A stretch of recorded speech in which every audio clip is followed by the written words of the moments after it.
Folks, you're looking at live pictures on the left of your screen. On the right of your screen, the tower, one of the twin towers of the World Trade Center.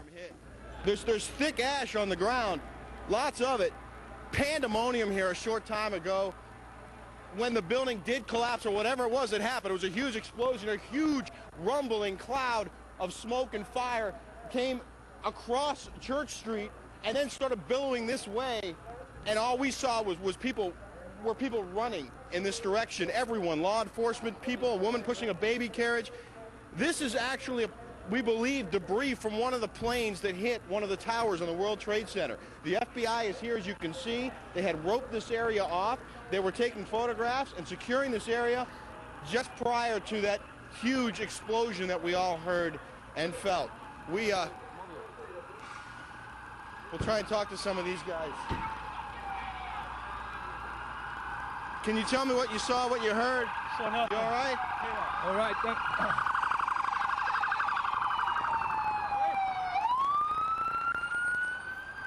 Where were you, sir, when that happened? Right on the street. What did you see? What did you hear?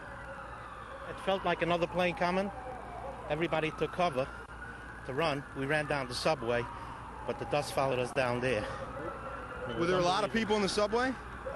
No, not that many, because they already had evacuated before. Did you see people, anyone in danger, anyone getting hit when this? Not back there, yeah, but I was running.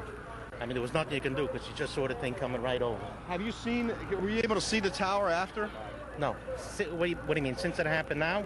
Since the fire? Look at this guy, look at this guy. Unbelievable. Unbelievable. The streets have been shut down. There was very little traffic on the streets except for emergency vehicles going one way or the other. So there was not a lot of vehicle traffic in this area, but there were a lot of pedestrians on almost every single corner taking photographs and just looking at the building, which was still smoking and still on fire. A lot of police officers at the back. Officials up there that were right near the building. Where were you when the explosion occurred, when the plane hit the building? I saw it from my office, as a matter of fact, down the Lower East Side. So you came here? Yes. To check it out? Help. No, what do you mean? To see if we can help, but this is... Yeah. This poor woman. Wow.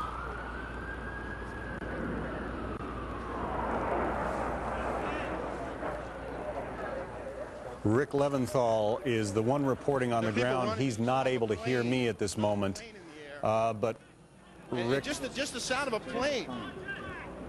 It's our jets. It's our jets. It's our jets. All right.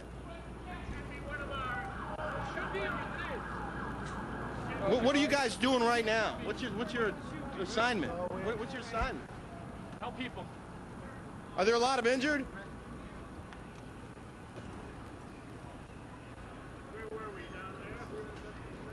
The dust is still thick in the air. What that guy is covered with is this stuff that's all over the street. Just thick soot, ash. Just came roaring down here in a huge cloud from the World Trade Center. You see just the survivors, if you will. Are you able to talk? Can we just talk to you about what happened? I was there when it exploded. You were right there at the building? Yes, a lot of people trapped. You're right? A lot of people trapped. EMT. This guy needs help. Rick Leventhal is not able to hear me, but from his vantage point on the ground, I think it's not clear to him what's fairly clear to us, our vantage point from the helicopter, that the top of Tower 1, One World Trade Center, has literally crumbled. I can't guess how many floors, perhaps 30, perhaps 40. The tower itself is, I think, 107 stories tall, Tower 1 and Tower 2, one in the south end, one in the north end. It appears that the first plane that hit the one in the north end. That has the restaurant, Windows in the World upstairs, and then the south tower appears to be the one that was hit the second time. That has the observation deck. That is a obviously popular tourist attraction for people. So clearly, as we see, a pandemonium. But you know, John, the FBI and the New York City Police Department have the Joint Terrorist Task Force. They have obviously experience with this. They were able to solve the others, and I'm confident, and we should be confident that... Let's go to Brian Wilson now. He's at the in Washington. Brian, Is there a report about the Pentagon? Well, I can't tell you about that, but I was just here in front of the Capitol, which, by the way, has been evacuated, and back toward the Supreme Court area, we just heard a low, muffled thud. It sounded like a small explosion. Sirens are going off around this city like you cannot believe, and just overhead a moment ago, something I have never seen in Washington in the 16 years I've been here, military jets are now patrolling the skies over Washington, D.C. We'll try to find out more about that explosion, but it was a low thud, and I'm now seeing that there is a great deal of activity over toward the direction of the Supreme Court. All right. Back to you, John. Britt Hume is with us. Britt? John, I'm looking now on one of our remote cameras here at a picture of the scene at the Pentagon. This is a picture looking down Interstate 395, which is, you probably know, John, is a major thoroughfare in and out of Washington that is used by commuters every day in large numbers. And we're getting a sense that from a reporter out there at the scene has just said that there's been another loud bang out there, whether that is a further explosion initiated in an attack or whether it is simply a secondary blast, the result of the continuing fire. But the situation there at the Pentagon continues to evolve. We'll keep you posted. All right. Britt Hume in Washington, thank you. Our Rick Leventhal is on the ground in Lower Manhattan, where these scenes of chaos and utter confusion are just mind-numbing.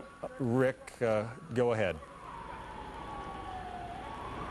Rick is not able to hear me, but this is the scene in Lower Manhattan where the upper floors of the World Trade Center, Tower 1, apparently have completely collapsed. 5 blocks from the World Trade Center, and we were standing here when there was some sort of collapse or explosion, and everyone started running in this direction.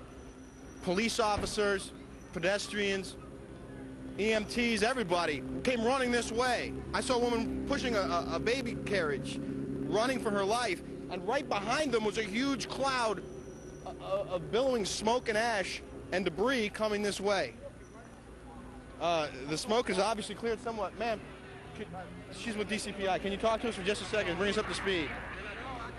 Obviously, people have their hands full out here. It's not easy getting anyone to talk. Yeah, tell me where you were, what happened, what did you see, what did you hear? First I went on Canal Street, I saw the fire. I saw the 2 buildings. I'm thinking it was a bomb because it's 2 of them. Anyway, when I got there, I tried to save people because I'm a doctor. When I tried to save people, in the moment we heard a big explosion coming down. Everything just went black. Everything came down, glass started popping. People got hurt, stuff went on top of them. And it was a big explosion and everything got dark, real dark, like snow. You can see behind me, oh, this is not snow, this is all from the building. It was a terrible nightmare. Where exactly were you standing when this happened? I was standing right in front of the World Trade Center. So you were down the block here? And Right you came there in the running middle, this way? right, yeah.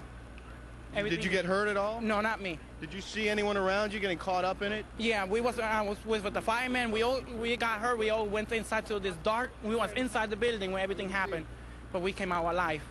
What's your name? My name is Dr. Angel. Were you able to assist anyone before this happened? Yes, I did. I help a lot of patients, a lot of them. Well, there are a lot more people that need help now. Need help, so yeah. if you're capable, maybe you should... Yes, I'm going to go back. I lost my ID, but I try to go back. Yeah. All right. Well, thanks a lot for talking to us. Thanks. All right, that's what Rick Leventhal has for us down in Lower Manhattan, where chaos and utter confusion reigns. This is clearly a national catastrophe. There will be some response from the White House. Let's go to Wendell Golder, who was traveling with the president in Sarasota, Florida, and find out what the latest...